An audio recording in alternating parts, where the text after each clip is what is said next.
Hi, welcome to my channel. My name is Lisa Alistway, and I create inspirational and informational videos you can use and apply to your life. Today, my guest is Dr. Xabier Irujo. Dr. Irujo is the director of the Center for Basque Studies at the University of Nevada, Reno, where he is also a professor of genocide studies. Dr. Irujo holds 3 master's degrees in linguistics, history, and philosophy, and has 2 Ph.D.s in history and philosophy. He has published issues related to Basque history and politics and has specialized in genocide studies with a focus on physical and cultural extermination. Dr. Irujo has authored more than 15 books and a number of journal articles and has received awards and honors at the national and international level. His recent books include Gernika, Genealogy of a Lie, Gernika 1937, the Market Day Massacre, and Legal History of the Basque Language. I will be linking Dr. Irujo's website below for your reference. Welcome. Thank you very much. Did I get your name right? Your last name pronounced right? You did it great. Okay. Very well. Great. So the reason I wanted to do this video, and we had talked in the email, is because my last name is Basque. And my whole life, people have mispronounced my last name and have asked about its origin. And I would say it's Basque. And usually I would get a blank stare and I would go on and have to explain, well, you have the Basque French, you have the Basque Spanish, and they're separated by the Pyrenees Mountains. And my paternal grandfather, Pablo Alistway, was Basque Spanish. And he grew up in a small town there in Spain called Bergi, Spain. And a little history about him is in 1920, he came to the United States because he wasn't the oldest son, because at the time, the oldest son inherited the house, the land, or whatever. And so there was no future for him in Spain. So he had heard about a sheep herder program that if you would come to the United States and work as a sheep herder for a set amount of time, they would pay for your passage. And so that's what he did. So in 1920, he came over, went through Ellis Island, and ended up out west in Reno, New Mexico, and worked as a sheep herder, not speaking the language. He only knew Spanish, and he worked with Mexicans at the time, but the language didn't always translate because a lot of the Mexicans use Indian terms, and a lot of the customs didn't translate either. He was befuddled that people actually ate corn, for example, because corn was considered slop in the old country, and it was just feed that you would give pigs to fatten them up. And so the fact that humans were eating corn was very weird to him. Anyway, he continued on and was a sheep herder in Arizona and so forth. Well, I never met my grandfather, but I've always been interested. I've actually been to Bergi, Spain. I've traced his steps at Ellis Island, and I just wanted to learn more about the Basque culture, and I wanted to share that with everybody. So I thought, who's better to do this with than an expert like Dr. Irujo? So I really do appreciate you coming on my channel today. Thank you very much for inviting me, and it is a pleasure and an honor to be here after listening to such a story. It's a beautiful story, life story. Yeah. Thank you, thank you. Yeah. Yeah, unfortunately, I never knew my grandfather because he died before I was born, but there's always that, like, lineage that we're always curious about. And so Basque is definitely an area that I'm very interested in, and like I said, want to learn more about. So who are the Basques? No one knows who the Basques are. No one knows. It is still a mystery, and we have to accept that. I mean, we live in that ocean of uncertainty. It is a prehistoric people. That is something that we can say. Probably the first inhabitants in Europe, speaking one of the oldest languages in Europe, and probably one of the oldest among the oldest in the world. And this is as much as we can say with some certainty. We don't know much yet about prehistory. One of the things that we can say is that, for example, one of the first human remains in Western Europe is in the Basque Country, and it is a magnificent bison that was painted in a cave very close to Orio, town in the Basque Country, in the coast, which is about 6 feet tall and 6 feet wide. So it is a huge bison, and it is probably one of the oldest, if not the very oldest, painting in Western Europe, as we know today. Probably we are going to find older paintings in the future, but as for today, this is one of the biggest and best conserved that we have. And this is as for the origins. Then we know about the Basques from 2,000 years ago to today, through historical records, archives, archaeology, and human remains as well. So it is much more that we can say about the historic, let's say, Basque country than rather of the origins of these people that are unknown. Yeah. Very cool. And what about the Basque language? Where does exactly is that, and how is it so different from all the others? Yeah, it is very different. It is an isolated language. In other words, language are like families. They are related to each other. They evolve, they change, and there is a dynamic of linguistics there, phonetic and etc.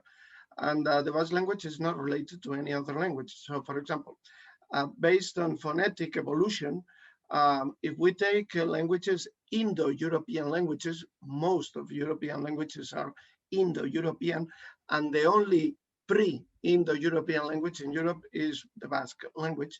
Well, all these languages, since they have a common origin, they share sounds and words, etc. So, a certain author, I'm not going to go into details, set a table of words. For example, the table of 8 and night. In English, you say 8 and night, and it sounds similar. In French, people say huit and nuit, and it is similar. In Spanish, noche, ocho, it is very similar. Notte, otto in Italian, or noite, oito in Portuguese, etc. In Basque, it is sorti, gau. You can tell that it is not related to that other family. Yes. Do you speak Basque fluently? Yeah, I speak that as my mother language. Yeah. Is that your first And, language? it is, together with the Spanish, and indeed I relearned my language several times because, well, as you know, I was born in exile, so I learned a certain dialect of Basque and a very specific, let's say, version of Spanish, the Venezuelan Spanish. And when the dictator died in 1975 and my family could return to democracy in the Basque country, then I had to learn to speak again, both in Basque and in Spanish. And I speak also French. So, well, I guess that my mother languages are many, Okay. not only one. Very Yeah. interesting. Do you mind sharing a little bit about your story about being exiled and then being able to come back to Spain? Yeah, this is the story, this is the leitmotif of the Basque, the history of the Basques. And the first historical reference that we have to the Basques is the occupation by the Romans of a city called, well, it has changed. Calagurris was at the time, today is Calahorra, and the Romans set a siege to the city that lasted for too long. And so the defenders, the Basques that were defending that city, had to go as far as to, salt the bodies of the people who were dying of famine in order to eat them, because they didn't have anything else to eat. As said, the siege went too long. And sadly, this has been a reference or a leitmotif in the history of the Basques, is marked by violence and genocide in many cases, imperialism, etc., conquest and war. So, well, the history of my family is just an episode, a chapter on that. I am the member of a family that has been exiled 6 times in the last 5 generations. So I started in 1835. Each of my ancestors has been exiled from the Basque country, and we have always returned when these military coups or dictatorship or authoritarian regimes ended. And I was born in exile. My fathers were expelled from the Basque country, my grandparents as well. And the first one was the father of my great grandfather. And and obviously, apart from being expelled, many among them, other members of the family, were imprisoned or tortured or shot, depending on the generation. And obviously, all their belongings were taken from them. So the only belongings that we have maintained or kept at home is books, because the first person who suffered this kind of exile and repression was in, as I have said, 1835. And when the police went to his house in order to take everything he had and the house itself and so on, they wrote a note saying he was a deputy, he was let's say a member of the Navarrese parliament. This member of parliament doesn't have anything of value at home. He only has books. This is the note of the police. Oh, so this wow. is the only, this is the only goods, let's say, that have survived generation after generation. Each one of these, purchase. And they were probably Basque books, so they probably couldn't even read the language, I guess. Probably, but probably there were also some in Latin and in many different languages. But yeah, they didn't care, dictatorships do not care about books in general. Right. This is an example of that. Right. So my grandfather left, like I said, in 1920, before the Franco regime. And so he was very fortunate to not experience some of the things that country had to experience. Yeah. Can you touch a little bit on that? I know you've written some books on Gernika and so forth. Yes, you have said that he went to the Americas because he was not the oldest son. Right. And this is some sort of, misconception, let's say. It is right, but not exactly. In the Basque country, one of the main elements of the Basque culture is matriarchy. So it is not true that the only sons inherited the house. The parents both were free in common agreement to decide in common agreement. If the father disagreed with the mother, then there was no agreement. So it had to be common agreement with one of the children they had in order to give them their house in inheritance. Only to one. The house could not be divided. That is true. But it was never given. It was never said, the law never said that it was to be given to the oldest son. This is in Castile, in Spain, or in France, and in other parts of Europe. In the Basque country, they could choose freely among all children, including, obviously, daughters. And even more, in most of the cases, in the extraordinary most cases, daughters inherited the houses. Oh, wow. So your father left because he was not chosen, let's say. Yeah. But probably one of her sisters, if he had sisters, was chosen, or maybe another brother, but not necessarily the oldest son. That never ruled, let's say, in the Basque country. It is a very an equalitarian society. This is another characteristic of the Basques. So parents had to choose among their children. Again, like in a little assembly. Houses worked like little assemblies, because as you know, many people were living in these houses, not only father, mother, and children, probably grandparents, both grandparents and great-grandparents in some cases. Since this is another characteristic of the Basque culture, women are among the longest living humans in the world. Basque women.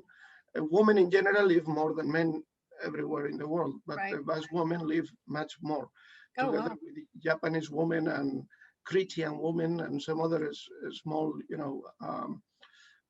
groups. What do they attribute that to? Well, I guess it is, some people say that it is because men treat them well, but they don't agree. So it is not that. But well, I guess that there is a cocktail of, reasons. It could be geographic, it could be, feeding, it could be exercise, it could be a mixture of all of it, and maybe some other things. But it is notorious. I mean, the average is now 87.4 years average. It is very common. My grandmother died 100 years old. My friend's grandmother died 106. We had a Basque woman giving a speech, a lecture in Boise, Idaho, when she was 103. So yeah, they live quite a lot. And obviously property in the end usually remains in hands of women. Um, well, and also power, let's say social power, cultural power. This has been, also a leitmotif in history. That doesn't mean that the Basque society was not male chauvinistic in many aspects and many other in the world. It is not that. But, well, for example, the first written law in the Basque country goes back to the year 1076. It is almost 1,000 years ago. Mm-hmm. Literally says, women in the city have to pay all taxes except the military service. That means that they had all duties except the military service. And since they didn't accomplish, let's say, that duty of military service, they didn't have to pay that tax, but they could own property, merchandise, work, etc. Well, this is the first expression of this characteristic of the Basque culture that, well, it is so notorious. If you have gone to that, to Erronkari, is the valley in which the town of your grandfather is located, mm-hmm. Burgi. Well, there you can tell. I have been many times in Burgi, by the way, and I had friends there. I have already friends there still today. Yeah. Yes, I went one summer and just took a bus ride out there, knowing that the next bus wasn't coming through the next day. And I just got off, walked out, talked to an old man that was walking around, and they were able to connect me with people who were of the Alistoi origin and a cousin. Yeah. My Spanish wasn't very good and her English wasn't very good, but we were able to communicate, and I was able to actually see a house that supposedly my grandfather had grown up in. So it was very special and a really cool moment. Yeah, must be a great experience. I have gone to different towns with people here in the West to visit their family houses, mm-hmm. and it is always a great experience. Mm-hmm. And in many cases, they get in contact. If I may, I can tell a story of a student of mine. Sure. He has told me that now I can tell it. I can let people know what happened. He was like you. He had a family in the Basque country, but he never met them because, again, their grandparents came to, in this case, Idaho. So he decided to go to visit his family, and he did in the summer of 1970 something. Mm. And then, well, he spent there 3 months. He asked her mother, the information about the family, and he went to the town, and people received him very well. And he spent there a lot of time visiting, neighbors, family, houses. He went to weddings, to everything. And then he went back to Idaho. And he took, at the time, there was no digital photograph. So he took, all the paper photographs, and mm-hmm. he started to show his mother all these photographs that he had taken, more than 300 photographs. And after a while, her mother told him, you know why? You know what? I think that you are wrong. You have not been with your family. That must be another family. It was not his family. But since every Basque family has an uncle in the Americas, this is one of the characteristics of Basque society today, and they have the same surname, everyone assumed that he was that person, and now he has 2 families. Oh, that's so funny. Wow, that's cool. Yeah. So let's talk a little bit about the Basque culture and what they're known for. I know that what I heard, my grandfather would play moose, card game. He loved to dance at something called the Jota. And mm-hmm. Of course, he loved wine, and he loved cooking in the ground and those types of things. Yeah. Yes, all that is the expression of a very dense society. It is not atomized like maybe in other parts of the world. people live together in a togetherness, constant togetherness. So when you go to a street, you go with people. When you live at home, you live with people also. You are always surrounded by people who are something to you. You are connected to everyone at every moment in life. That obviously takes from you some independence. You don't feel that, that feeling of independence that we may feel when we are in a field in Nevada, but you are secure somehow. You are always in a group, within a group, and you are part of that. And that has, well, many consequences. Among them, obviously, when people gather and people are together and feel good together, they like to sing, they like to dance, they like to play cards, they like to speak. And this is a day-to-day activity in the Basque country. People love to socialize, to go off, to speak to others, to be in contact with neighbors, etc. And the dark side of that could be that lack of independence, and also a sense of one of the worst things that a person can be in the Basque country is lazy, because you are part of a mechanism. If you don't do your part, the mechanism is going to be affected somehow. And then, showing that you work, that you are a good member of community, that you come from a well-known house, that is an expression in Basque, it is very important. And as every society, there are whites and blacks, but I think that this is what we can say. Also, it is a very egalitarian society. So both economically, socially, people are very much on the same scale. There are not big differences. Economic or social, the standard of living is quite good. And there is a phenomenon called auzolan. Auzolan means working together. So many of the works, civil works that we do, especially in rural areas, are done within that togetherness. I mean, still today, it is very important to cooperativism, let's say, working together. So even industry, 40% of the industry in the Basque country is cooperativist. That means that it is owned by the workers themselves. And they choose, they elect their own bosses and the way they work, what they produce, etc. Mondragon is the best well-known cooperative in the world, and it is Basque. So yeah, all that is there in that community. Is it my understanding that if the Basques could be their own country and separate from Spain, they would? Oh yeah, yeah. There is only one answer to that. Yes. Today in the Basque Parliament, about 65 to 70% of the vote of the seats in Parliament are Basque nationalists. So the push for independence and nationalism in general is stronger than in Catalonia and Scotland, I would say, even though today the pro-independence movement in Catalonia has grown a lot, and also in Scotland, they are looking for the second referendum. The situation in the Basque country is different because of political issues, among them violence that ceased 10 years ago, and it is still there somehow. There are many things to be arranged yet, but yeah, the feeling is that these people are themselves. I mean, that's why we call them Basques and not any other thing. So I guess that this is the common sense, but Yeah. obviously that generates some political issues with other countries.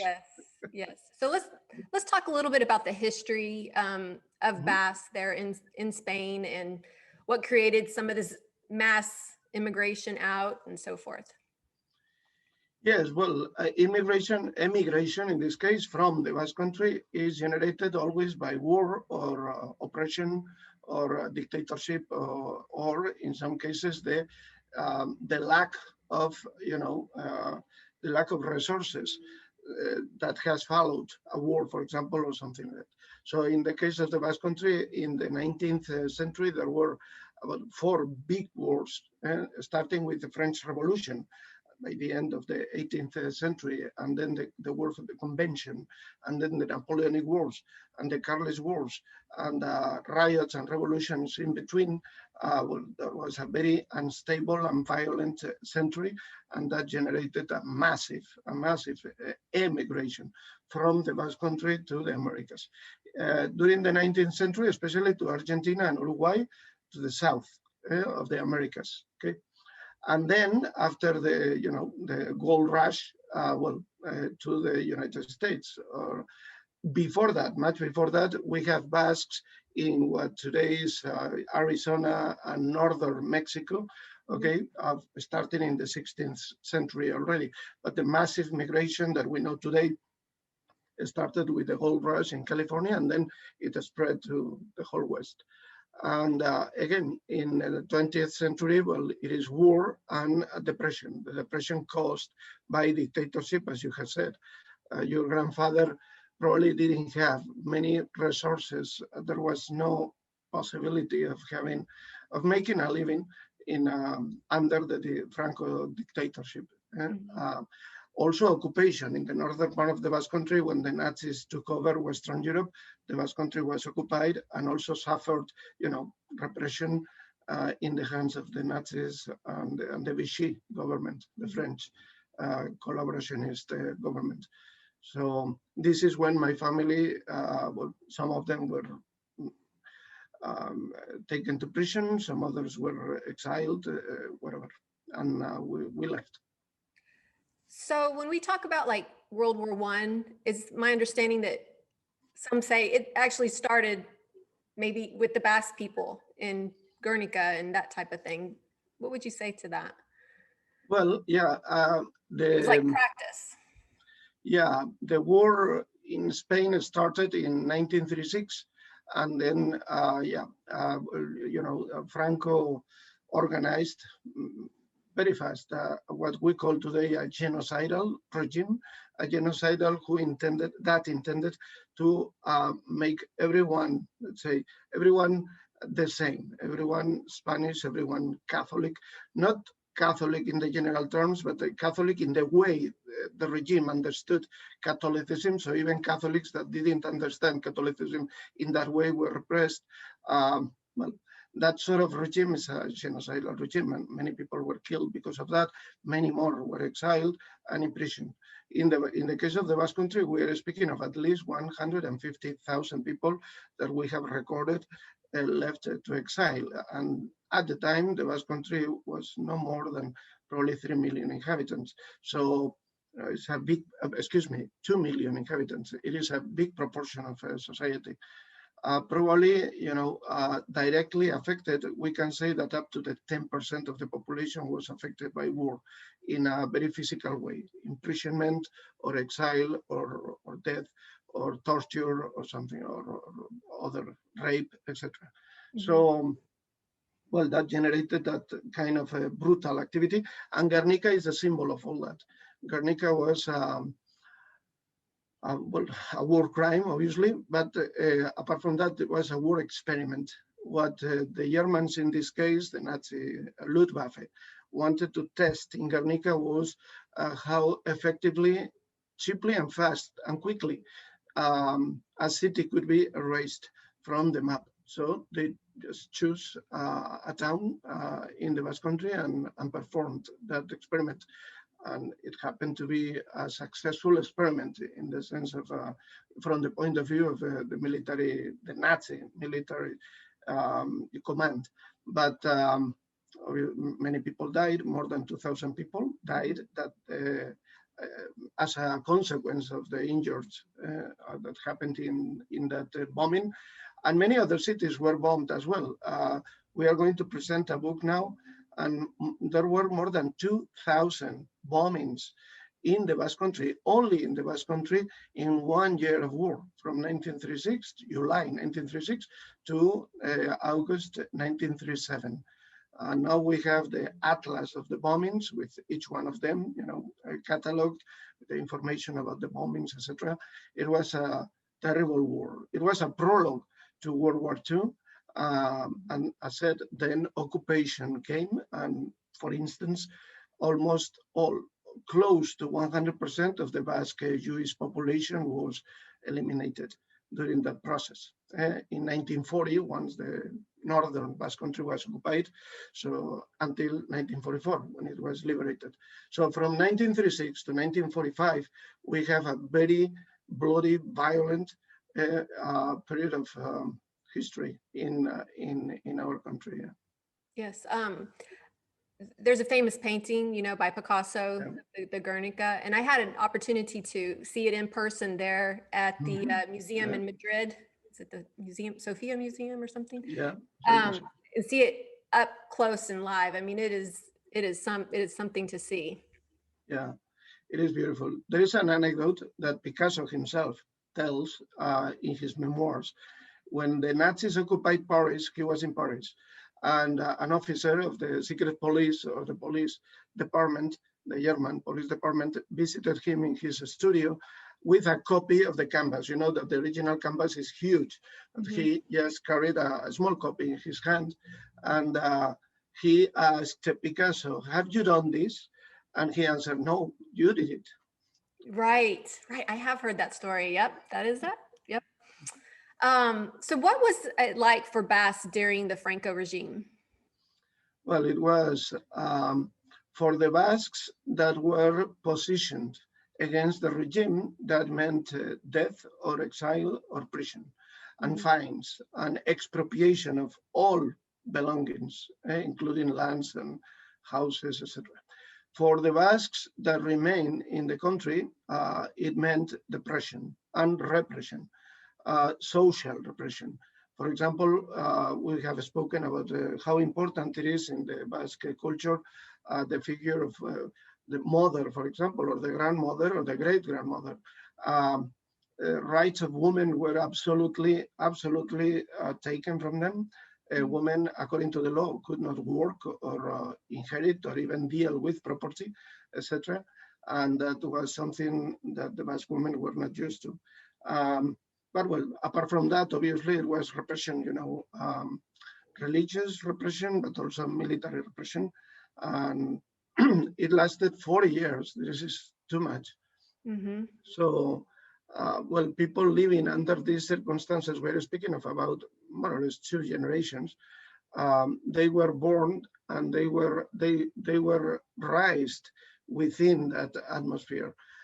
That is not something that society cannot be cured from one year to another. After Franco died, well, democracy came, political democracy came, not a perfect political democracy, but at least political democracy, but the social democracy is still coming, is still being regenerated. We are in pain still today. ETA, the Basque terrorist organization, disappeared 10 years ago. And the terrorist state disappeared 4 years ago, but the Spanish police also has committed acts of terror. State terrorism was very active for many years in not only the Basque country, but and it is not something unique of the Basque country. It is common to other places in the world. We have seen that.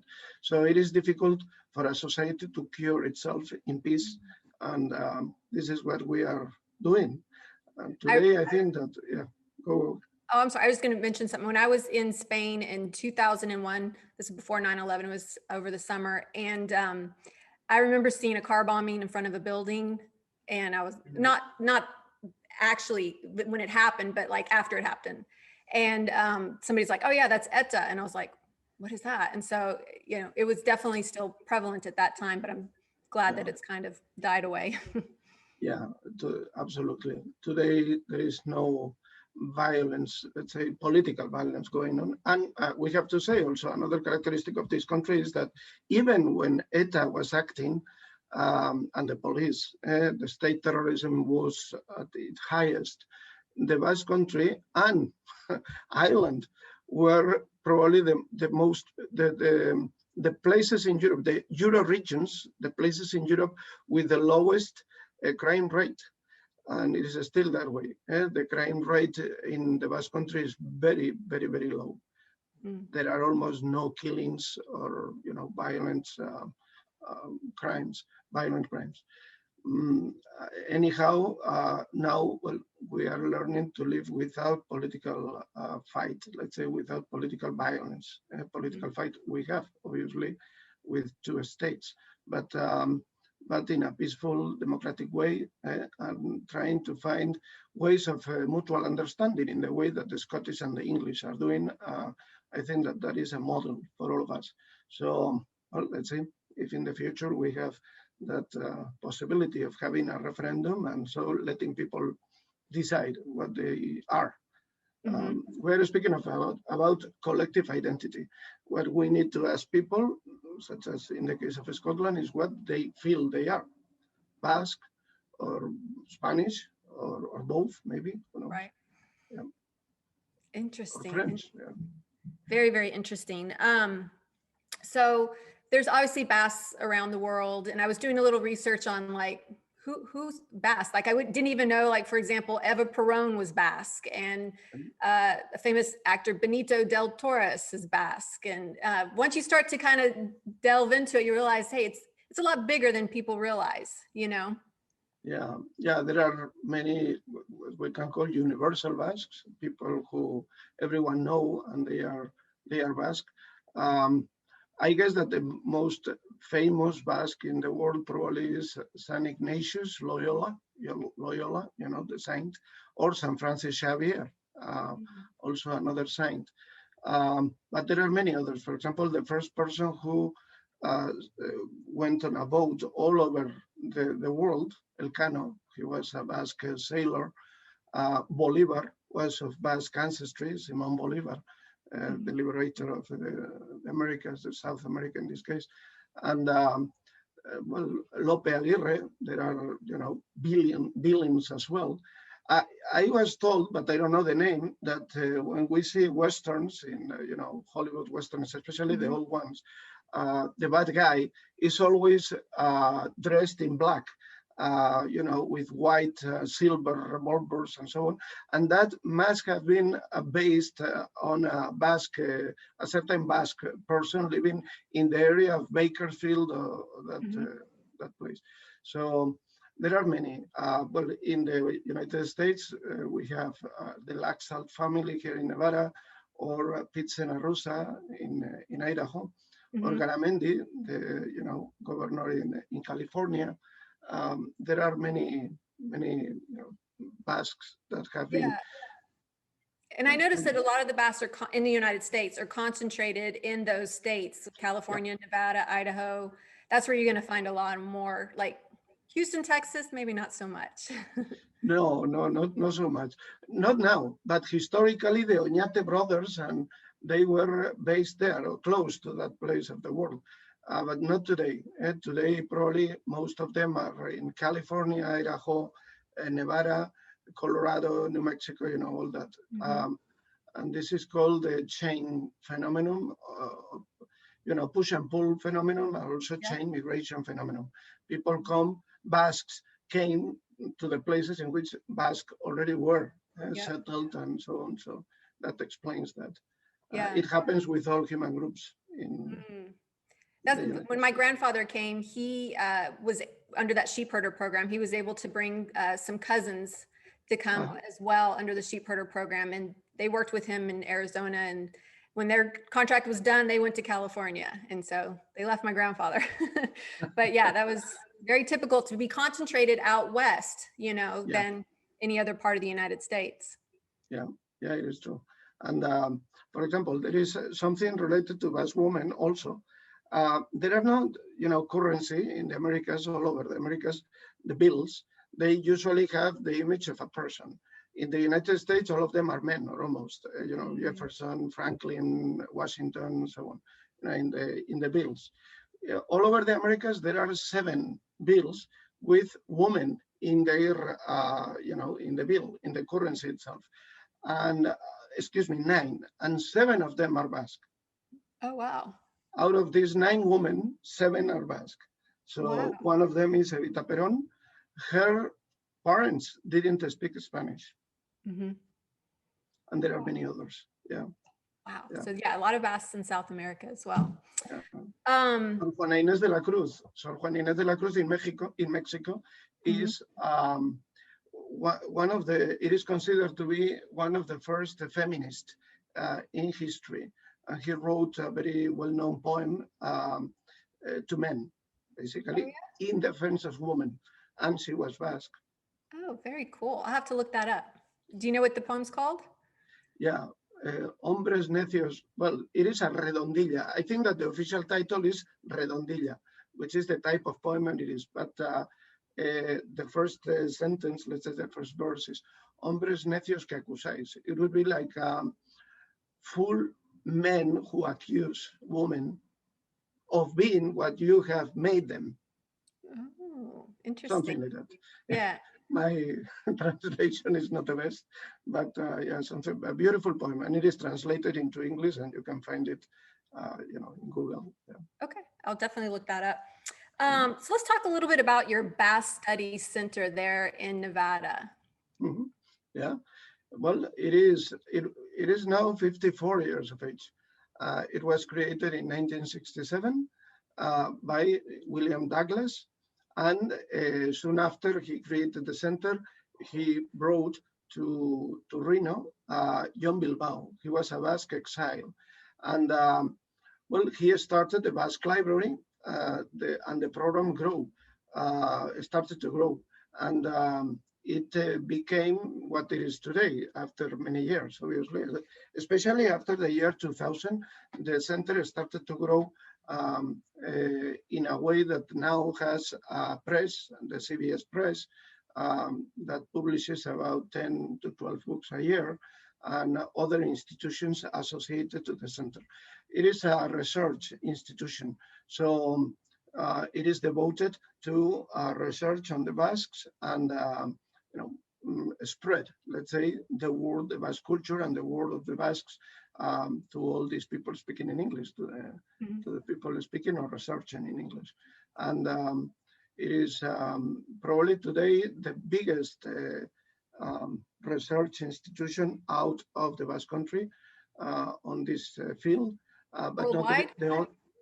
Worldwide, but not the only one. There are great centers in Boise, Idaho, in Santa Barbara, California, the University of California, Santa Barbara, and now a new one is being created in Bakersfield, in the University of, I think it is California State University, Bakersfield, and there are other programs with Basque culture or Basque language on them, such as in Chicago, New York, and some parts in the United States. So there are many more.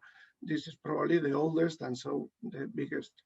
And the Basque Library at the University of Nevada, Reno is the biggest in the world outside the Basque country.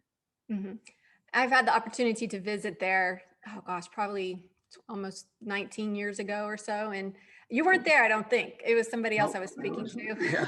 But it was really cool to go in and see all the resources available that you can check out. I mean, just come in off the street and check it out. You are welcome to come back. Oh, thank you. We'll be there. Thank you. So is there anything else you would like to add pertinent to the topic about Basques? I know we've talked a little bit about their history, a little bit about their culture, a little bit about the language. Anything else you'd like to add about the Basque people? I think that we cannot speak about the Basques and not mention the culinary arts. And I think that this is also one of the main elements of the Basque culture, culinary arts, eating in society, in groups. And in these tables, linked tables, ones to the others. I mean, the Basque restaurants don't have, in general, in the American West, individual tables. All tables are together and people eat next to each other. And there are great cooks in the American West and also in New York and also in Florida.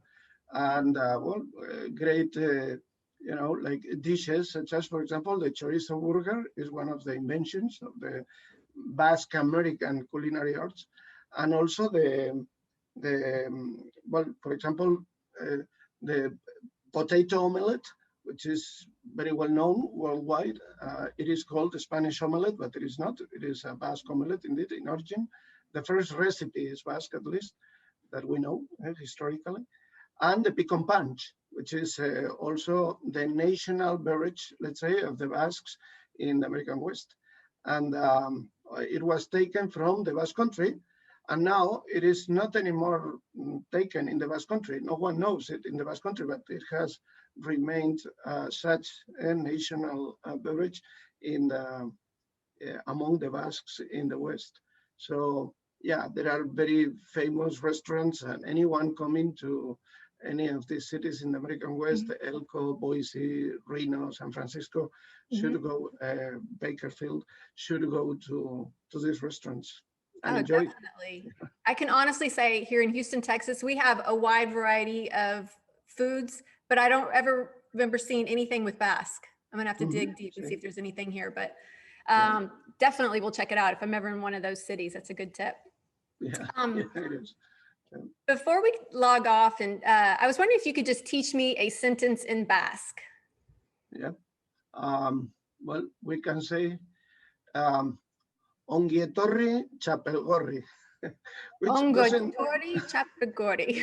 Yeah, ongi etorri txapelgorri. That would be something that we say in rhythms. It has a rhythm, doesn't have much of a meaning, but it means like welcome you. Let's say welcome you. If you want to underline that you, chapelgorri means red beret.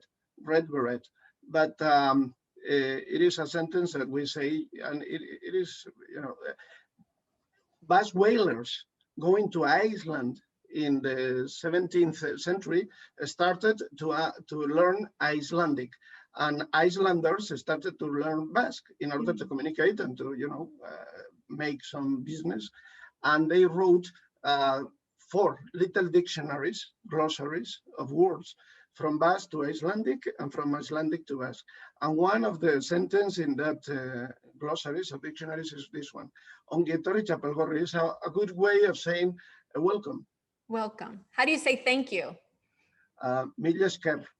Mila esker? Yeah. Okay. Eskerrik asko is more difficult.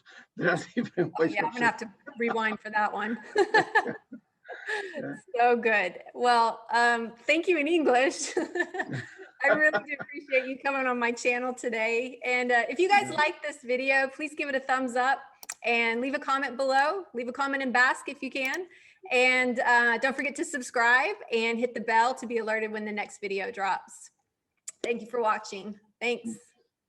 Agur.